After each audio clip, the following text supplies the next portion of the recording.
Today I'm going to talk with my grandfather about what it was like to be in the World War II and about his experiences overseas. Hi everyone, I'm Jack Corbett, and I'm glad that I've been asked to come and kind of give you a point of view of World War II. When did you enter the service? I entered it in March of 1943. I had just turned 19 years old. Which service were you in? I was in the Army. What was your rank in the Army? My rank was Staff Sergeant. What does that mean? Well, a Staff Sergeant, each company has what they call 3 platoons, and each platoon has 1, 2, 3, 6. There's 9 staff sergeants, and they take charge of the men. The men have to do what they're told. Not too many times, but they do. When did you go overseas? I went overseas in October 1944 on, I can't remember the name of the ship. It was a Navy ship. Where were you in Europe? Germany. Well, this is a map of the various towns that we fought in. I can't see the town that we started out in was called Rolls-Royce. It's not too far from Aachen. We went on from there, and the next big battle was Esterneck. And this is not all we are. This is taken up by everybody, not just us. This is the campaign for the whole division. Well, we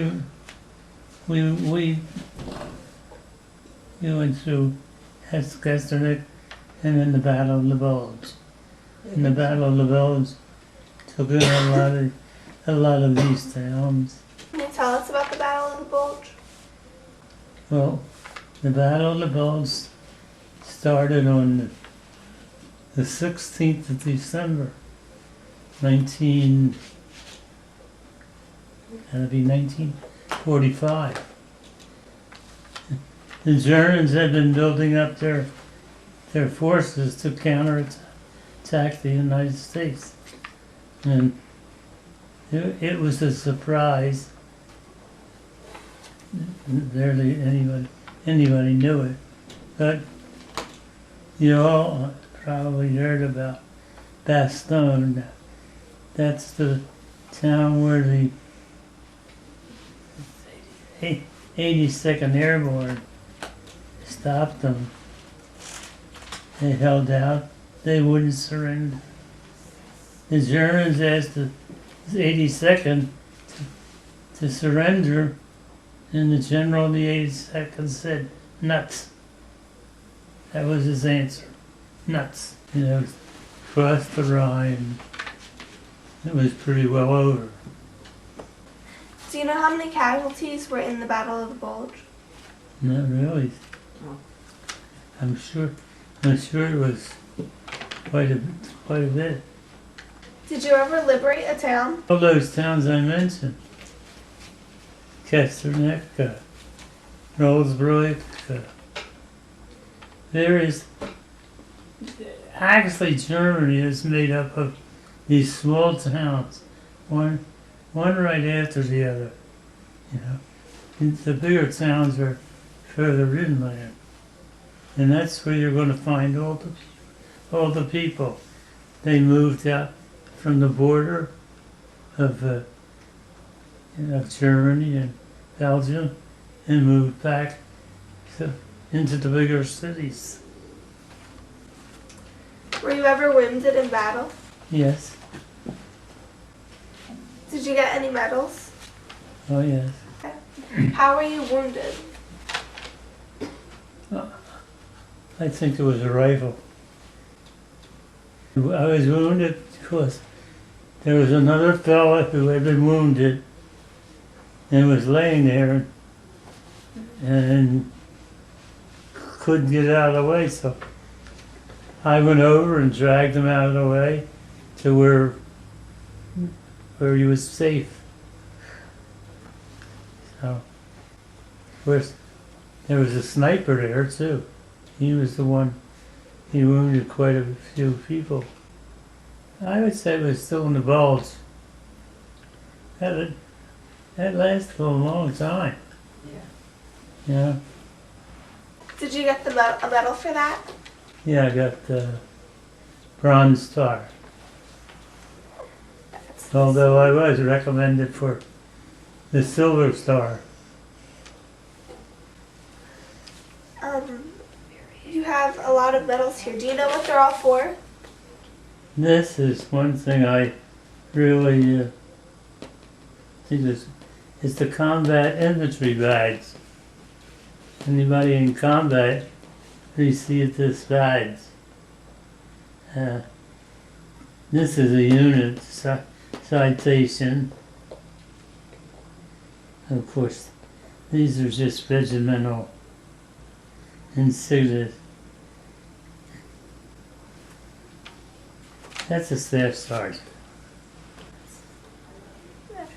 And these ribbons just show the Bronze Star, good conduct, and the last one showed three little stars. That's for 3 campaigns. And the campaigns you would call them battles. Central Europe, the Ardennes, which was the Battle of the Bulge, and Rhineland. That was the sweep infantry. That's about it. How did you get your Purple Heart? That was for when we were in combat, and you know, you don't know where you are. And a piece of shrapnel flew by me and hit me here. Actually, we didn't cross the Remagen until a couple of days after that captured it. But the division made this, the association made the show that we were at Remagen, March the 20th, March the 7th to the 20th, 1945.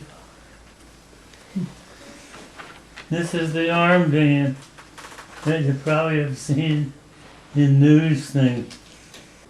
These were worn by the German soldiers and the German civilians. Yeah. Some civilians who probably were in high offices, but that was it.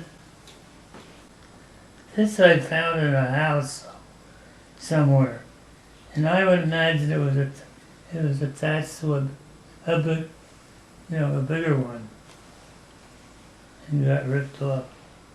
1946, at the middle of January. What were your living conditions like when you were in battle? When we were in battle?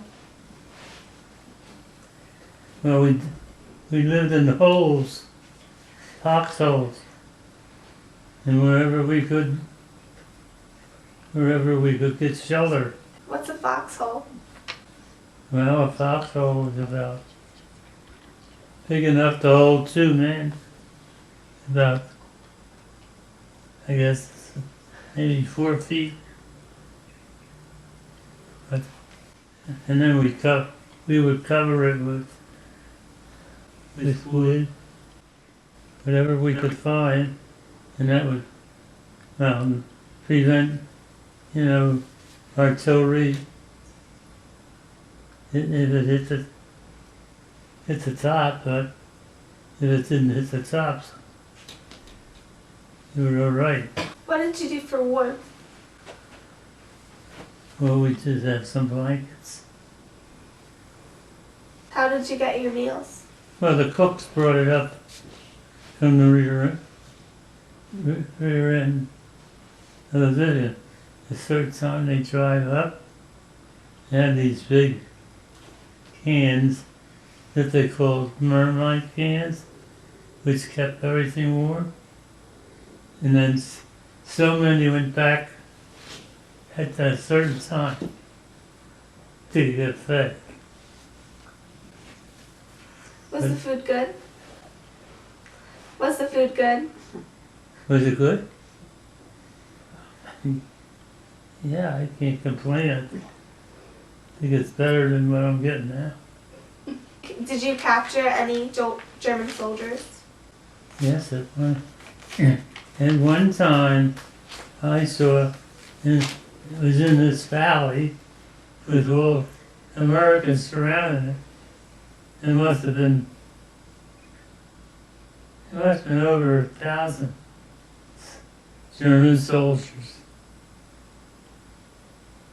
But because they had practically just given up. Did you and your friends in the war, did you guys live in fear while you were over there? I'm sure a lot of us did.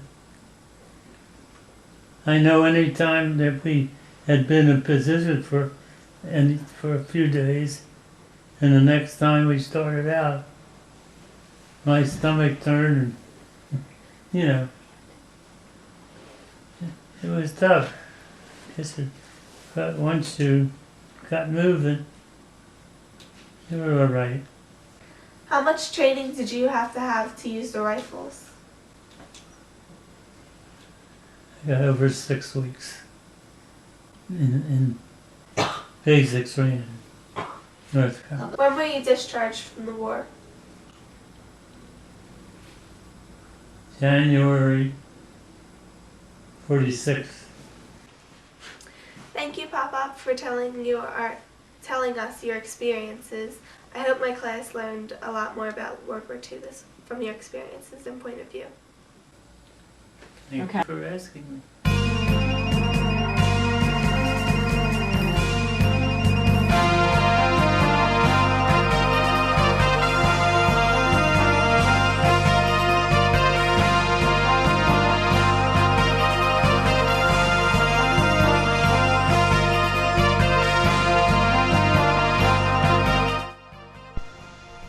This is the presidential citation my grandfather received for serving in World War II. This is the honorable discharge paper my grandfather received. This is the map of the 78th Infantry Division. This is the letter awarding the Bronze Star. This is the certificate awarding the Good Conduct Medal.